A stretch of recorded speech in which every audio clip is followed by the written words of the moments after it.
At my wedding toast, my sister smirked. She was always the drama queen. Let's hope marriage cures that. I raised my glass and said, and you were always the secret. Let's hope he still marries you after what I'm about to show him.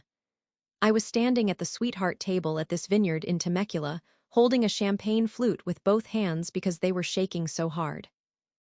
Everyone thought it was nerves. It was. It was rage trying to claw its way out of my chest. My sister, Jenna, had just finished her toast.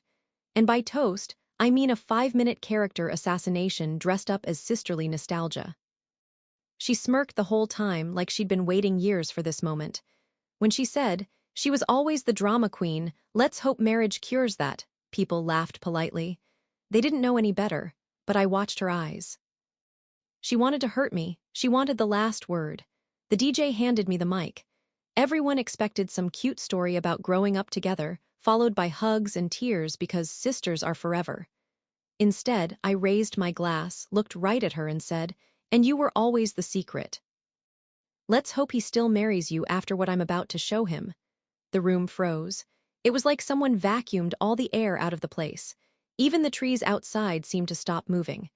Jenna's smile died so fast it was almost funny. My fiancé, Mark, shifted in his seat, confused and terrified. My mother mouthed, "What are you doing?" like I'd just pulled a gun out of my wedding dress. But I didn't care. I'd been sitting on the truth for 3 weeks. 3 long, suffocating weeks of knowing something I wasn't supposed to know. Something Jenna thought she'd buried. Something she was arrogant enough to assume I'd never find out. I didn't plan to say it then. God knows I didn't plan to blow up my own wedding. But the way she looked at me, so smug, so certain she still had power over me, made something snap. I wasn't going to let her rewrite my story one more time. I turned to Mark, the man I loved, the man who looked like he was seconds away from passing out. "I'm sorry," I told him quietly. "I didn't want to do this today." But she left me no choice. People were whispering, chairs creaked, someone dropped a fork. Jenna shot up from her seat and hissed, "Sit down, Emily, right now, don't ruin this." "Ruin what?" I fired back. "Your little performance. Or your plan." Her face drained so fast it was like watching ink spread backward through paper. My maid of honor, Tia, touched my arm. What's happening?" she whispered. What was happening? The truth. The truth I'd been choking on. The truth about the messages I'd found. The truth about the late-night calls she thought I didn't hear when she stayed over. The truth about why she pushed so hard for certain vendors, certain dates, certain choices. The truth about the one person she'd been meeting behind everyone's back, especially mine. I felt the entire room leaning toward me, waiting for my next breath. I took out my phone. "I think it's time," I said, "that everyone sees exactly who my sister really is." Jenna lunged toward me. "Emily, stop." But she was too late, because the thing she feared most, the thing she betrayed me with, was right there on that screen. And when I turned it toward the crowd, when the first photo lit up under the warm winery lights, people gasped. Mark stood up so fast his chair toppled. My mother covered her mouth. Jenna whispered one word, barely audible. No, but it was already done. People always think sisters fight over petty stuff, clothes, attention, who got the bigger bedroom. They don't imagine the real damage happens quietly over years, in ways nobody notices until it's too late. Jenna is 2 years older than me. Growing up in Riverside, she was the golden child. Perfect grades, perfect hair, perfect smile. Teachers loved her. Coaches worshipped her. My parents acted like she was the second coming of Christ if Christ also captained the varsity cheer squad. And me, I was the expressive one, which was their polite way of calling me emotional, dramatic, sensitive, basically a walking inconvenience. Whenever Jenna and I argued, it was always blamed on me. If she said something cutting, it was just a joke. If I reacted, I was overreacting. It didn't help that Jenna knew exactly how to play innocent. She could punch me in the arm and then cry before I did, and somehow I got sent to my room. She'd whisper things to me that were so cruel, things she'd never dare say in front of adults, and then tilt her head and smile like a Disney princess when anyone else walked in. By high school, I'd learned not to trust her. She flirted with my crushes. She borrowed my things without asking. She'd talk about me behind my back to her friends, calling me the emotional support sibling. I pretended not to hear. When I met Mark in college at Cal State Fullerton, things finally felt normal. He liked my softness. He liked that I cried at dog videos and got excited about small things. He told me I wasn't too much. And for the first time, I felt like someone saw me, not the version of me Jenna created. But even then, Jenna hovered. She inserted herself into our relationship from day one. She'd text Mark memes and jokes. She'd show up uninvited to group hangouts. She'd tell me in this sickly sweet tone, "I'm just making sure he's not another one of your bad choices." I hated how they got along. I felt guilty for hating it, but I did. She'd cut me down my whole life, and now she was charming the one person I wanted to protect from her. Still, nothing ever crossed a line, or so I thought. When Mark proposed last fall at Laguna Beach, Jenna hugged me with this tight grip, like she was measuring something. "I'm so happy for you," she said, but her eyes told a different story. They were calculating, cold. Planning the wedding made everything worse. She shoved herself into every decision. She wanted a say in the venue, the flowers, the seating chart. She said it was sister bonding, but it felt like surveillance. And the comments, God, the comments. "Don't pick that dress, Em. It makes your arms look bigger. Mark won't care about that centerpiece. Men don't like busy things. You don't want to look like you're trying too hard." I kept telling myself she was just stressed or projecting or whatever excuse I'd convinced myself to use over the years. But 3 weeks before the wedding, that's when the earthquake hit. That's when the version of reality I trusted snapped in half. It started with something stupid. A charger. A literal phone charger she borrowed and conveniently forgot to return. I walked into her old room at my parents' house to grab it. She'd been staying there off and on since her breakup with her boyfriend, Matt. Her phone lit up on the bed. A name popped up on the screen. Mark. And that was the moment the first thread unraveled. At first, I told myself it had to be innocent. Mark and Jenna had been friendly for years. Maybe he was asking her something about the rehearsal dinner. Maybe they were planning some surprise. Maybe, God, I wanted to believe this. Maybe I was just being paranoid. But then her phone lit up again. This time it wasn't a notification. It was a preview, a whole message, from Mark. And it wasn't the kind of thing you text your fiancé's sister. "I can't stop thinking about it. We shouldn't, but I can't." My stomach dropped so hard I thought I'd throw up on her carpet. I didn't open the phone. I didn't touch anything. I just stood there staring at the screen like it might rearrange itself into a different message if I blinked enough times. I backed out of the room slowly, grabbed the stupid charger and drove home in silence. I didn't cry. I didn't even feel real. It was like my brain shut off the part that could process pain. I kept telling myself there had to be an explanation. Maybe it was a joke. Maybe it was me's scent. Maybe I didn't see it right. That night, while Mark showered, I checked his phone. I know, people say you shouldn't. But when your stomach tells you something's wrong, you either look or you let the truth rot you from the inside. At first, there was nothing, just normal conversations, old group chats, work emails. I was starting to think I had finally gone full drama queen, like Jenna always said. But then I noticed something, a hidden folder in his notes app, locked. I didn't know the password, but I did know Mark. He used the same 4-digit code for everything. I typed it in. It opened. Inside were screenshots, some texts, some photos, some I wanted to unsee the moment I clicked them. Messages from Jenna like, "You know she'll ruin this somehow. Just one more time, Mark, please. If she wasn't my sister, I'd tell you to leave her already." And his replies, "I can't keep doing this. You said it was over. Stop showing up unannounced." There were photos, too. Nothing fully explicit, but intimate, too intimate, her in a robe in my apartment, her sitting on the edge of his truck, her wearing a dress she told me she hated. Smile sharp as a blade. The worst part was the timestamps. This wasn't old. This wasn't before him and me. This was ongoing, up until a month before the wedding. My hands went cold. Everything around me got blurry. I put the phone down like it was a bomb. I crawled into bed and lay there pretending I was sleeping when Mark came out. He kissed my forehead and said, "Love you." I felt nothing. Not anger, not sadness. Just this deep, sinking numbness. For 3 days, I did nothing. I went through the motions, cake tasting, fittings, final confirmations. I watched Jenna smile through every appointment like she owned the whole damn event. At the rehearsal dinner, she hugged Mark a second too long. I saw it. He saw me see it, and he looked away. That was the moment something clicked inside me. I wasn't going to confront them. I wasn't going to cry. I wasn't going to beg. I was going to wait, watch, document everything. I was going to let them think they'd won. And then, on the day she expected me to play the emotional fool again, I was going to burn their entire little secret to the ground. The morning of the wedding, the vineyard was quiet in that eerie way places get before something breaks. I woke up feeling strangely calm, not happy, not excited, just steady.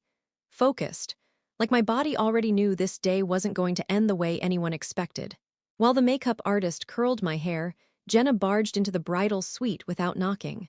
She always did that. Always acted like she had the right to take up whatever space she wanted. She was wearing this soft champagne silk robe that matched mine.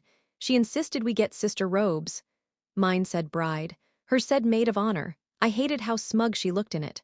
"Morning, Emmy," she said, all fake sunshine. "I brought you coffee." I stared at the cup like it might be poisoned. She set it in front of me anyway. Then she stood behind me, hands on my shoulders, looking at us together in the mirror. "You look beautiful," she said. "Really.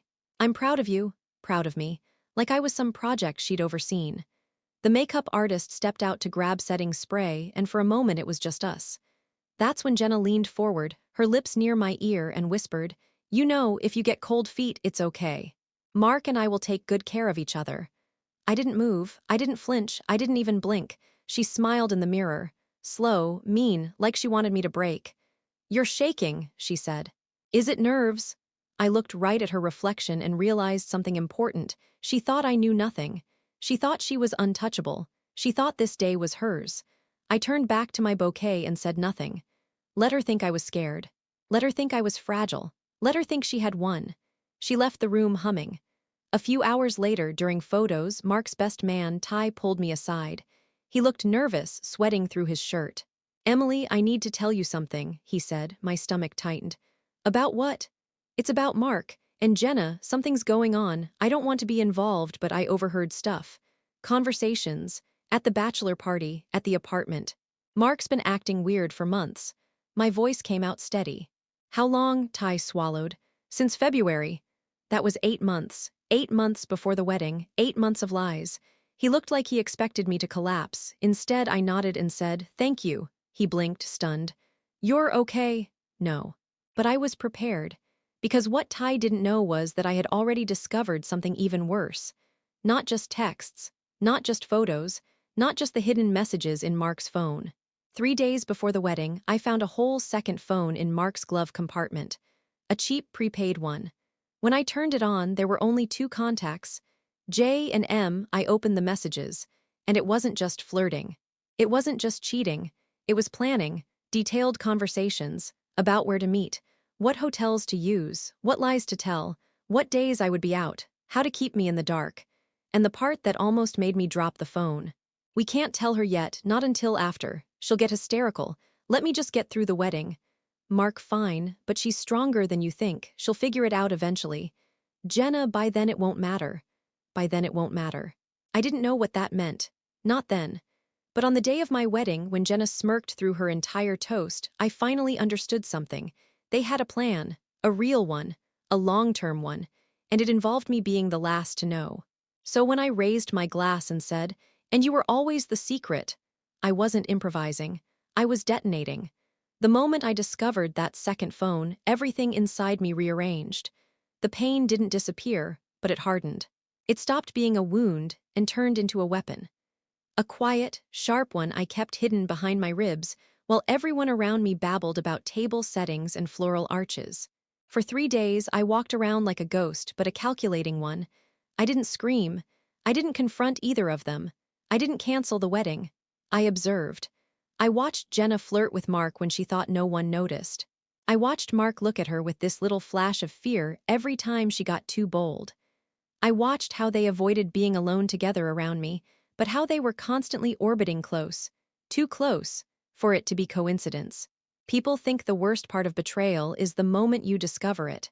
It's not. The worst part is pretending you don't know while the people who stabbed you keep twisting the knife. But it also gives you time. Time to think. Time to strategize. Time to plan the exact way you're going to tear their pretty little scheme apart. I didn't know what their endgame was, but I knew they had one. No one keeps a burner phone for casual cheating. No one says by the time she knows, it won't matter unless they're planning something bigger. Money, control, some twisted fantasy where Jenna and Mark thought they were meant for each other and I was just a stepping stone. I didn't know yet, but I knew I'd find out. So that night, I copied everything from the burner phone, screenshots, timestamps, every disgusting message. I saved everything to a hidden folder on a flash drive I taped inside the lining of my wedding dress. Yeah, I literally taped revenge into my gown. Then I called the one person who would keep a secret even if the world was on fire. Tia. When she got to my apartment, I handed her the drive and said, "If something happens today, if anything goes wrong, give this to my parents." She stared at me like I'd told her I was dying. "What are you talking about? What's going to happen?" "Nothing," I lied. "Not unless I decide it needs to." She asked 1,000 questions, but I said nothing else. I couldn't risk anyone slipping, especially not her. She wore her heart on her face. Jenna would read her in 2 seconds. The night before the wedding, I barely slept. Not because I was sad, because I was rehearsing. Exactly when I'd confront them. Exactly how I'd expose everything. Exactly how I'd protect myself legally, emotionally, socially. When morning came and Jenna whispered that disgusting, "Mark and I will take good care of each other" line, it sealed her fate. By the time we got to the reception, everything was already in motion. I had the photos queued, the messages, the video I recorded of myself explaining everything with timestamps, all synced to my cloud, all ready to project if needed. I'd already told the DJ that I had a surprise toast that required connecting my phone to the big screen. He didn't ask questions. He thought it was a cute slideshow or something sentimental. It wasn't. During dinner, I watched Jenna watch me. She was waiting for me to crumble, waiting for the moment I'd do what I'd always done, break first. But not this time. Because for once in my life, I held all the cards. And the instant she called me a drama queen into a microphone, in front of everyone I loved, something inside me locked into place. She handed me the perfect moment to strike. So when I raised my glass and said, "Let's hope he still marries you after what I'm about to show him," I wasn't bluffing. I had evidence. I had witnesses. I had rage sharpened into purpose. And I had one more card she never saw coming, the part of the plan that wasn't about exposing them. It was about exposing the reason behind everything. The reason that was so much darker than cheating, so much colder, so much more calculated.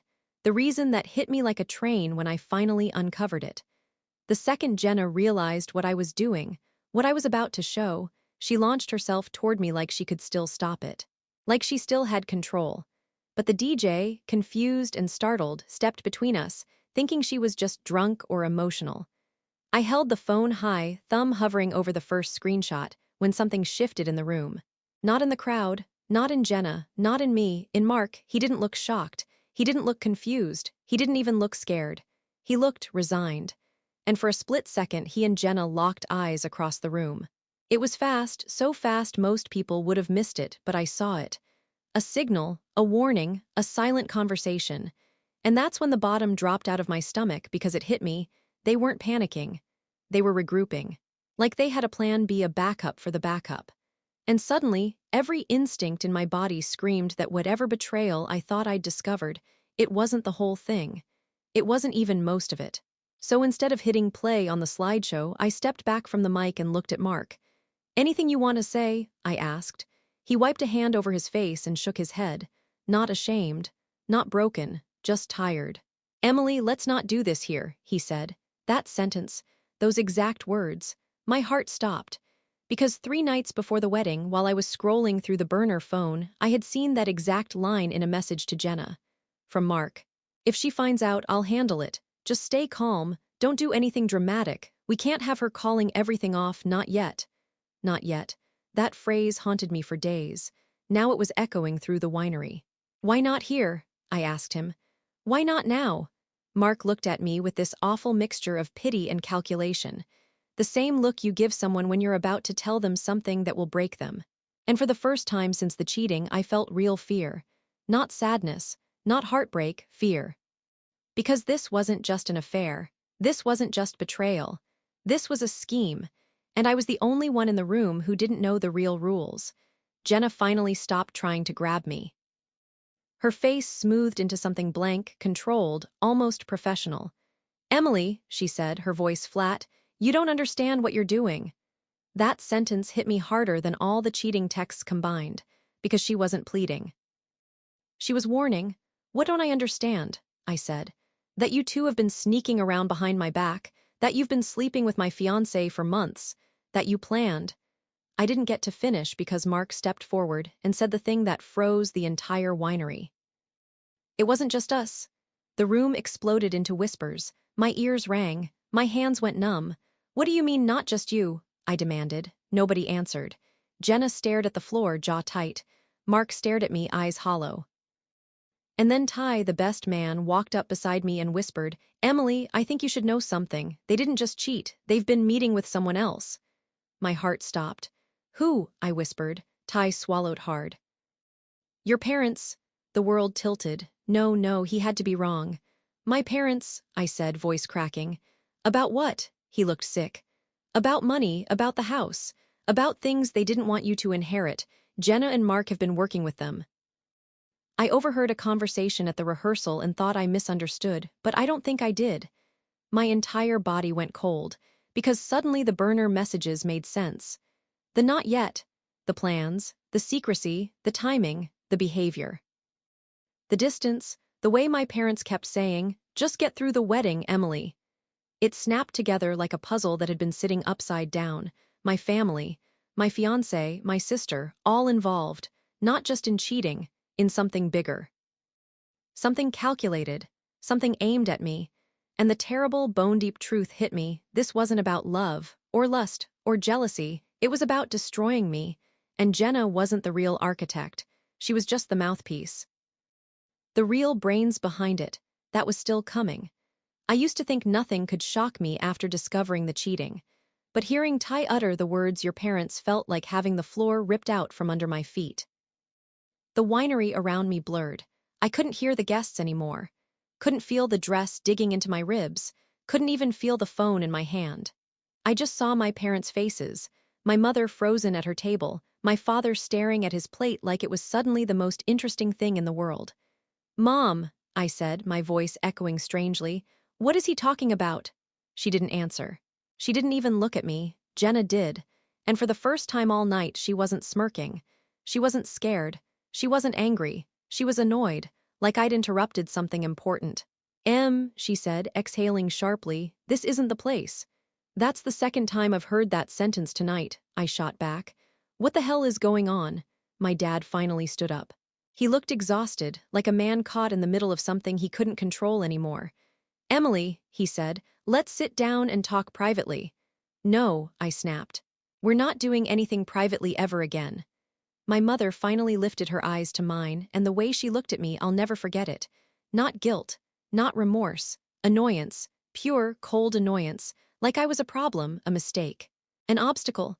And I swear, right then, I already knew the truth would hurt more than anything Jenna or Mark had done to me. My mother sighed, straightened her dress, and said, "We needed Mark to marry you so we could keep the house." The room went silent. I blinked at her. "What?" My father rubbed his forehead. "The loan, Emily, the second mortgage, the one we took out after your college. Things didn't go as planned." I shook my head. "What does that have to do with my wedding?" My mother looked at me like I was slow. "When your grandmother died, she left the house to you, not to us. Your name is on the deed.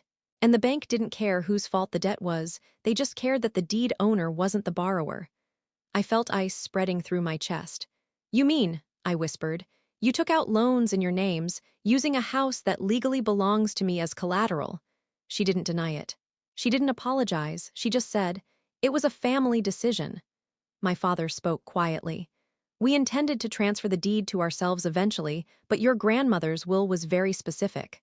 The only way around it was proving you were financially unstable, irresponsible, or incapable of managing the property." "And if I got married," I said, the realization slamming into me like a truck, "the property legally shifts into shared marital control." My mother nodded. "Mark was supposed to manage the paperwork. You never pay attention to finances." You never check what you sign. It was supposed to be simple. My hands shook.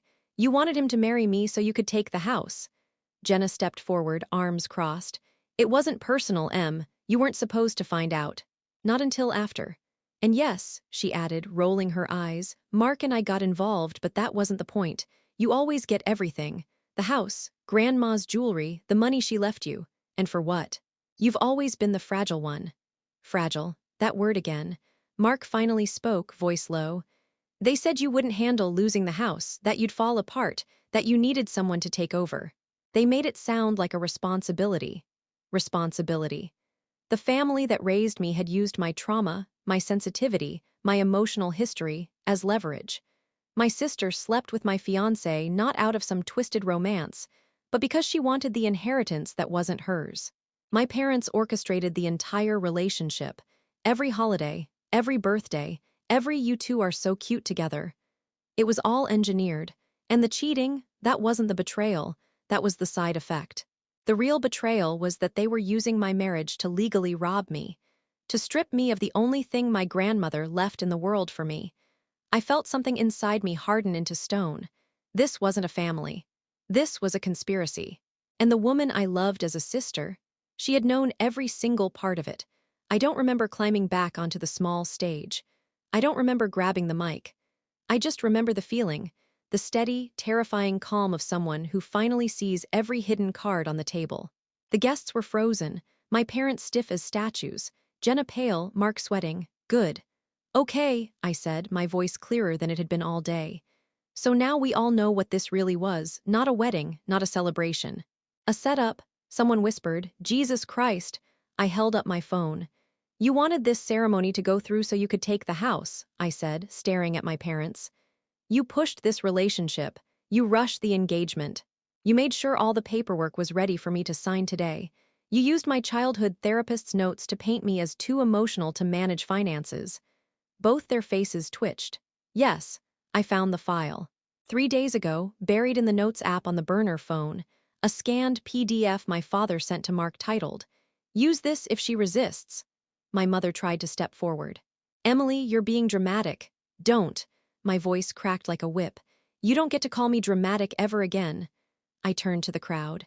Just so everyone's clear, this wasn't about love. This was about money, control. And the fact that my grandmother didn't trust them enough to leave the house in their name. She left it to me, and they couldn't stand it. Gasps, whispers. A few people stood, ready to help me if I collapsed. But I wasn't collapsing. I looked at the DJ. Play it, he hesitated. Play. You know the slideshow I sent, the one I said I'd cue during the toast? He nodded. Play it. The lights dimmed and the screen lit up. Screenshot after screenshot appeared. Mark and Jenna's messages, the hotel receipts, the plans, the burner texts, my parents' financial documents, the scanned therapist file, the line, not until after the wedding, she'll sign anything if she's overwhelmed. People started crying. People started cursing. My mother whispered, turn it off, turn it off. No, I said, you don't get privacy anymore. When the final slide appeared, Mark's message saying, by then it won't matter, I walked to him. You said that because once we were married, you could take control of the house and help my parents sell it. He didn't deny it. He just said, I didn't want it to be like this. I almost laughed. You picked the method. I'm just finishing it. Then I lifted the mic one last time. For the record, I said, this wedding is officially canceled. Legally, financially, emotionally canceled. And before any of you try something stupid, I pointed toward the entrance. My lawyer stepped inside. Yeah, I hired one, 2 days ago. He walked straight to my parents and handed them envelopes. Cease and desist orders, I said. A restraining petition. And documentation proving fraud, coercion, and attempted financial abuse. You won't be touching my house. You won't be touching me, ever again. Jenna lunged like she wanted to claw the phone out of my hand, but security moved faster.